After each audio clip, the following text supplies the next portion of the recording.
Picture him warning people to live poor, avoid business, and just get by. But here's the truth.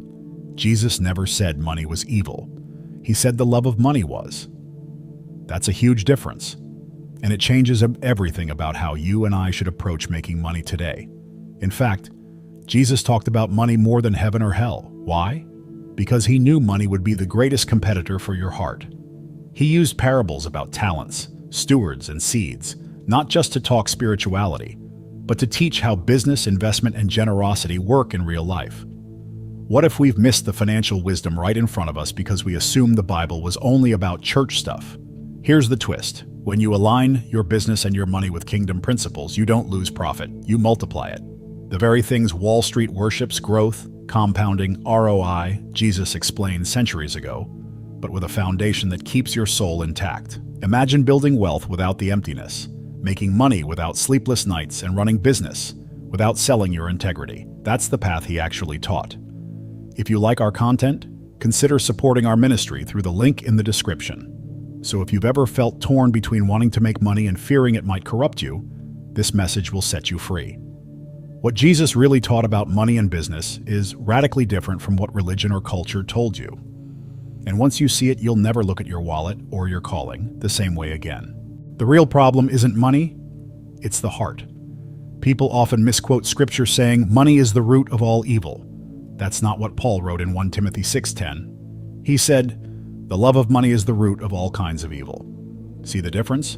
Money itself isn't the enemy, it's neutral. The real battlefield is the heart. And that's where Jesus consistently directed his teaching.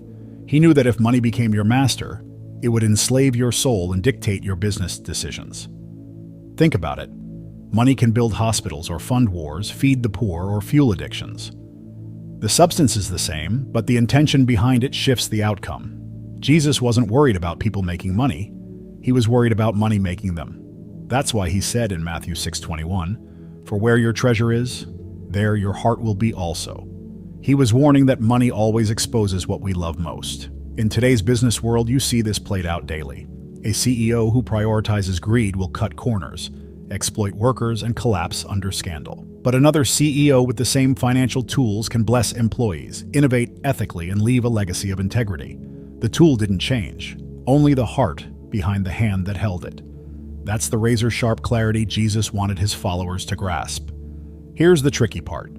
Most people don't realize their hearts have been hijacked until crisis hits. The entrepreneur who burns out chasing endless profit suddenly realizes he traded family, health, and peace for one more deal.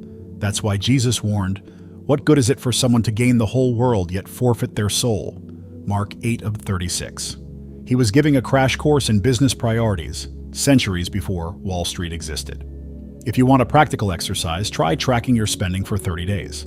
Not just big purchases, every coffee, every subscription, every donation. At the end, ask yourself, does this ledger reflect God's kingdom values or my impulses? That little experiment reveals the true alignment of your heart faster than any sermon, because money flows like a river, and the banks it carves tell the story of your soul. Here's the hopeful news. A surrendered heart transforms how you make money. When Jesus is at the center, business decisions shift from "what can I get" to "how can I serve?"